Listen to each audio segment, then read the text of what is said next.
नमस्कार दोस्तों हमने पिछले वीडियो में बात की थी हमारे इलेक्ट्रिशियन थ्योरी को हमने 5 भागों में डिवाइड किया था। आज हम पहले भाग के बारे में बात करते हैं बेसिक इलेक्ट्रिकल में मैं पहला टॉपिक लेके आया हूँ प्रारंभिक विद्युत जो होती है वो दो प्रकार की होती है। एक तो होती है स्थिर विद्युत, दूसरी होती है चल विद्युत।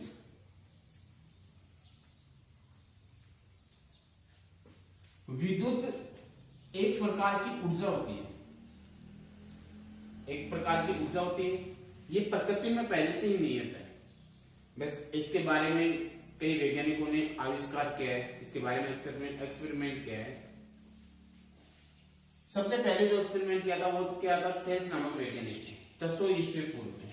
थेल्स ने क्या किया था कि बिल्ली के बालों पर हम किसी वस्तु को रगड़ते हैं तो उन वस्तुओं में एक बल पैदा हो जाता है। उस बल के कारण वो क्या करते हैं, अपने से हल्की वस्तुओं को अपनी ओर आकर्षित करती है, जैसे चिड़िया के पंख होते हैं। इसके बाद में जून 1752 के अंदर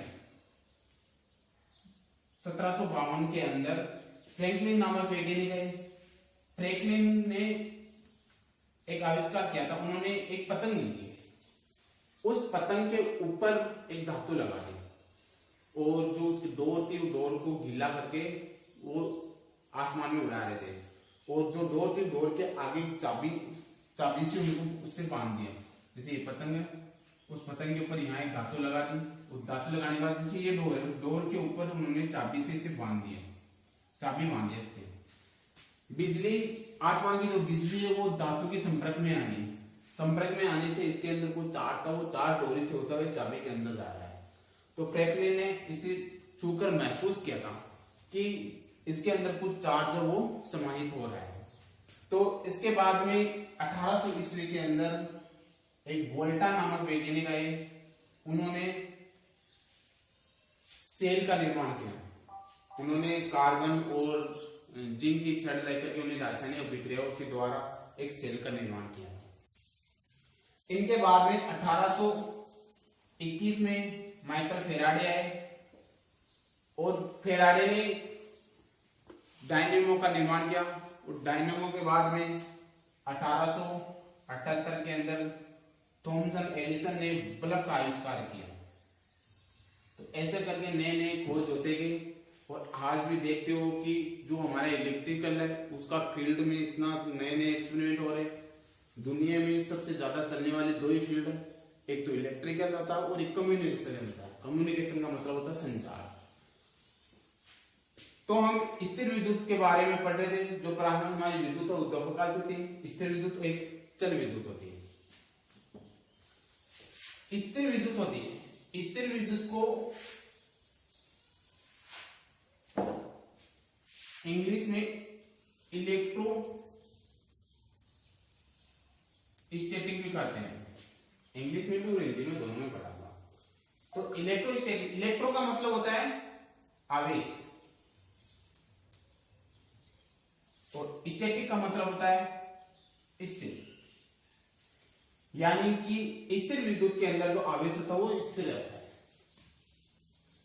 हम आवेश के बारे में पढ़ते हैं। आवेश क्या होता है, आवेश के बारे में पढ़ेंगे।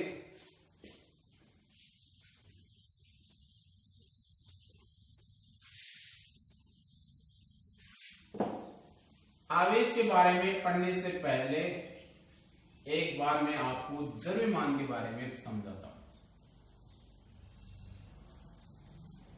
द्रव्यमान यानी भार। द्रव्यमान का मतलब होता है, अगर हमारे पास द्रव्यमान है तो हम महसूस करते हैं कि पृथ्वी के ऊपर गुरुत्वाकर्षण बल है। तो पृथ्वी पर गुरुत्वाकर्षण बल है तो पृथ्वी भी हमारे ऊपर गुरुत्वाकर्षण बल लगाती है। क्यों? क्योंकि पृथ्वी के पास में क्या है, द्रव्यमान है, या पृथ्वी भी एक द्रव्यमान है। इसी कारण द्रव्यमान क्या करता है, द्रव्यमान गुरुत्वाकर्षण बल को उत्पन्न भी करता है और इसे अनुभव भी करवाता है। ठीक इसी प्रकार आवेश होता है। आवेश वस्तु का वह गुणधर्म है, आवेश वस्तु का गुणधर्म है जिससे विद्युत एवं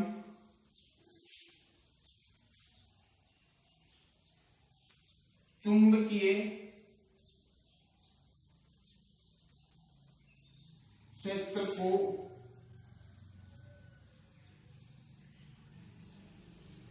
उत्पन्न भी करता है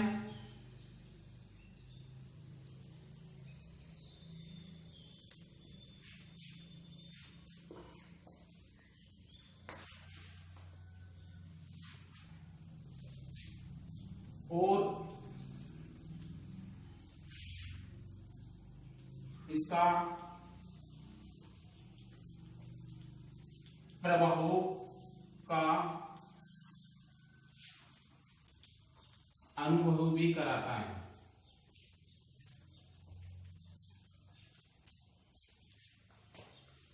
आवेश वस्तु का वह गुणधर्म है जिससे विद्युत एवं चुंबकीय क्षेत्र को उत्पन्न भी करता है और उसके प्रभावों का अनुभव भी करवाता है। दोस्तों, हम आवेश को परिभाषा को समझ रहे हैं, एक बार आवेश की संकल्पना को समझते हैं। एक बार इसे उतार लेना, स्क्रीनशॉट ले लेना, हम आवेश की संकल्पना को समझेंगे।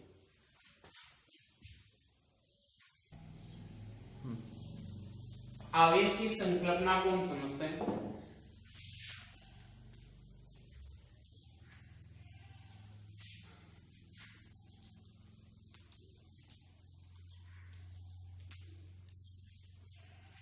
आवेश की संकल्पना के लिए मैं एक सोडियम लेता हूं। सोडियम के जो इलेक्ट्रॉन्स होते हैं वो होते हैं 11, प्रोटॉन्स होते हैं वो होते हैं 11। इसकी कक्षा बनती है 2, 8, 1, इसी तरह बनती है। इसमें क्या होता है कि इसे ये लास्ट अंतिम कक्षा को पूर्ण करनी है। अगर इस कक्षा को इसको पूर्ण करना है तो क्या करना पड़ेगा, या तो इस ए को छोड़ना पड़ेगा, दान करना पड़ेगा, या इसे 7 और इलेक्ट्रॉन्स ग्रहण करने पड़ेंगे। तो ये 7 करना इसके लिए कठिन हो जाता है, तो ये आसान क्या रहेगा, ये ए को त्याग देगा। अगर ये एक इलेक्ट्रॉन्स को अगर त्याग देता है तो यहां इलेक्ट्रॉन्स कितने बचेंगे, 10, प्रोटॉन्स कितने बचेंगे, 11। एक यहां इलेक्ट्रॉन्स 10 से प्रोटॉन्स 11 है, तो कितने ज्यादा है, 1। तो यहां पॉजिटिव आयंस आ जाएंगे, यानी ये सोडियम है वो धनात्मक होता है। जिस पदार्थ में इलेक्ट्रॉन्स की हानि होती है, जिसमें इलेक्ट्रॉन्स की हानि होती है वो धनायन होते हैं या धनात्मक होते हैं। दूसरा उदाहरण लेते हैं क्लोरीन का। क्लोरीन के इलेक्ट्रॉन्स होते हैं वो होते हैं 17 और प्रोटॉन्स होते हैं वो भी 17। इसकी कक्षा बनती है 2, 8, 7।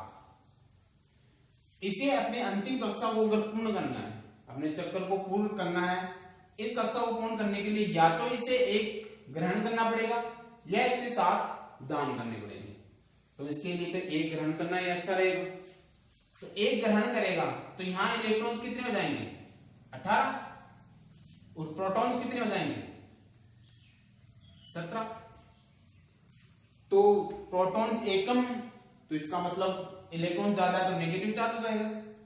तो जो हमारा क्लोरीन है वो 1 नेगेटिव चार्ज बन जाएगा, यानी ये क्या बन जाएगा, ऋणात्मक। यानी जहां इलेक्ट्रॉन्स की वृद्धि होती है वो पदार्थ क्या कहलाते हैं, ऋणात्मक। ये आवेश की संकल्पना है, यानी इलेक्ट्रॉन्स की जहां हानि होती है वो पदार्थ धनात्मक कहलाते हैं और जिसमें इलेक्ट्रॉन्स की वृद्धि होती है वो ऋणात्मक कहलाते हैं। यह आवेश की संकल्पना है। अब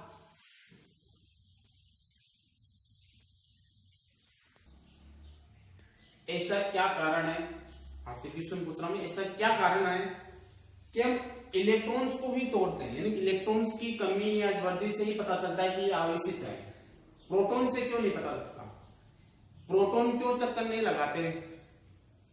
नाभिक के प्रोटॉन क्यों चक्कर नहीं लगा सकते? इसके दो कारण होते हैं। पहला कारण ये होता है कि जो प्रोटॉन्स होते हैं, तो प्रोटॉन होते हैं वो इलेक्ट्रॉन से 1845 गुना ज्यादा होता है। इलेक्ट्रॉन से 1845 गुना ज्यादा होता है। दूसरा कारण, प्रोटॉन्स आपस में एक दूसरे से, प्रोटॉन दुनिया के सबसे खतरनाक बल से जुड़े हुए होते हैं। वो बल होता है परबल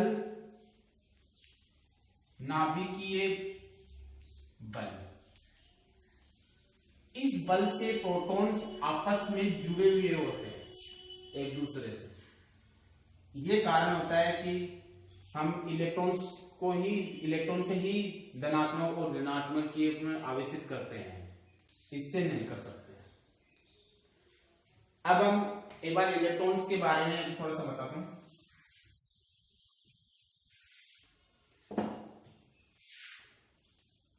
इलेक्ट्रॉन होते हैं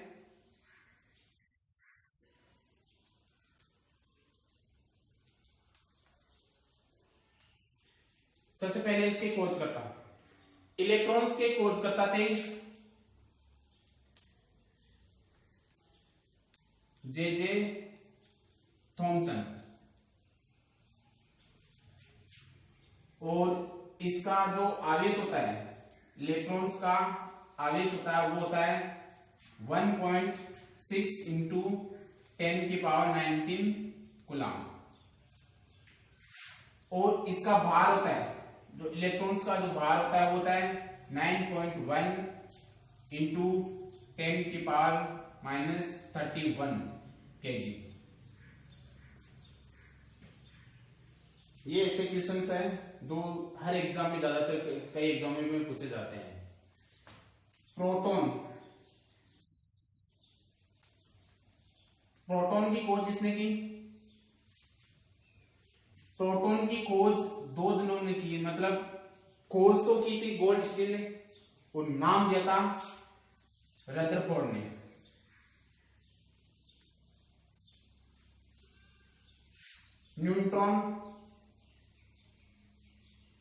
न्यूट्रॉन की खोज की थी चैडविक ने।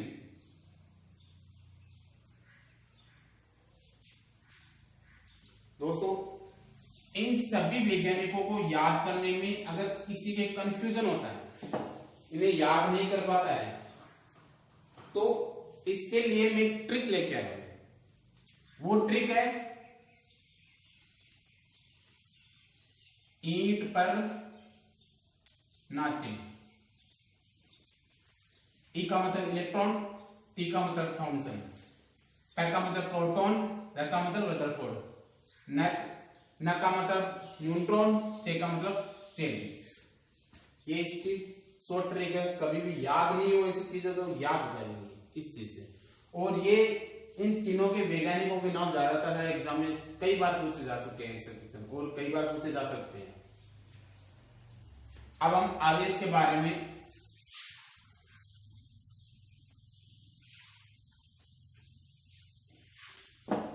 आवेश का सूत्र होता है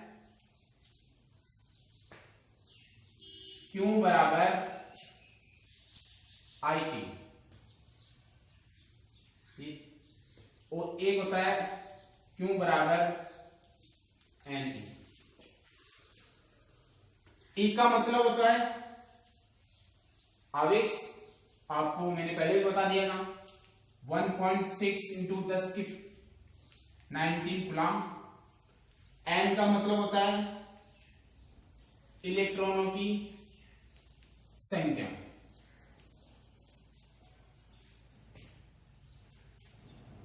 अब इसके मात्रकों के बारे में बात करते हैं। आवेश के मात्रक, आवेश का सबसे पहले मात्रक है Q का मतलब होता है कूलम। कूलम एक वैज्ञानिक का नाम है, और आवेश की जो खोजकर्ता थे वो फ्रैंकलिन थे। अभी आए तो ध्यान रखना, आवेश की खोजकर्ता थे वो फ्रैंकलिन थे। आई का मात्रक क्या था? एम्पियर, और टी का मात्रक होता है सेकेंड। एम्पियर सेकेंड किसका मात्रक है? कूलम्ब का या आवेश का। अब इसके अन्य मात्रकों के बारे में बात करते हैं। अन्य मात्रक जैसे सीजीएस मात्रक, इसका सीजीएस मात्रक होता है वो होता है स्टेट कूलम्ब।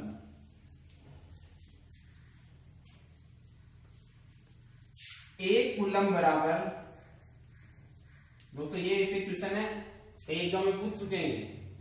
एक कूलम्ब बराबर होता है 3 इंटू 10 की power 9 state coulomb.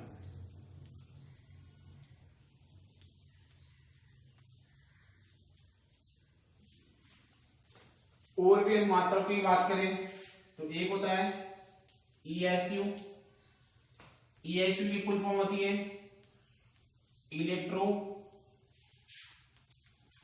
Static unit. एक कूलम्ब बराबर 3 इंटू 10 की पावर 9 ESU होता है। एक क्वेश्चन आ चुका है एग्जाम में। ESU किसकी इकाई होती है? आवेश की। एक और होती है EMU, इलेक्ट्रो मैग्नेटिक यूनिट। इसको थोड़ा ऊपर लिख रहा हूं मैं।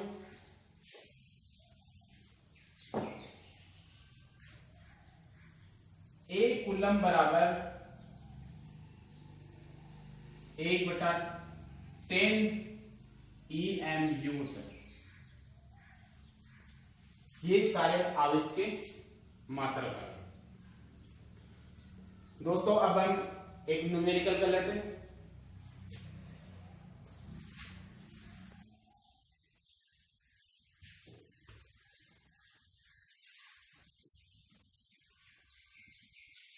आवेश का एक न्यूमेरिकल लेते हैं ताकि आप लोगों को समझ में आ जाए कि ये कैसे होता है।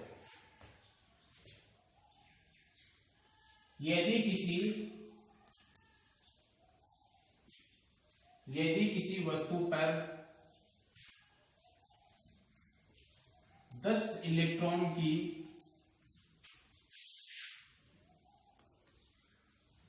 अधिकता है तो उस वस्तु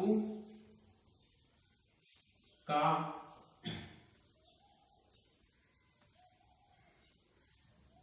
आवेश कितना होगा?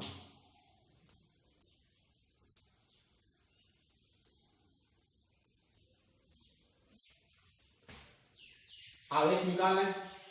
आवेश निकालने का मैंने सूत्र बताया था आपको, Q बराबर NE इलेक्ट्रॉन। Q का मतलब होता है आवेश, N का मतलब होता है इलेक्ट्रॉनों की संख्या, और E का मतलब होता है इलेक्ट्रॉन। तो यहां इलेक्ट्रॉनों की संख्या कितनी है? 10 इलेक्ट्रॉन। तो N बराबर क्या आ जाएगा? 10 इलेक्ट्रॉन। और E का मतलब आप लोगों को पता है कितना होता है? 1.6 इंटू 10 की पावर 19, यही होता है।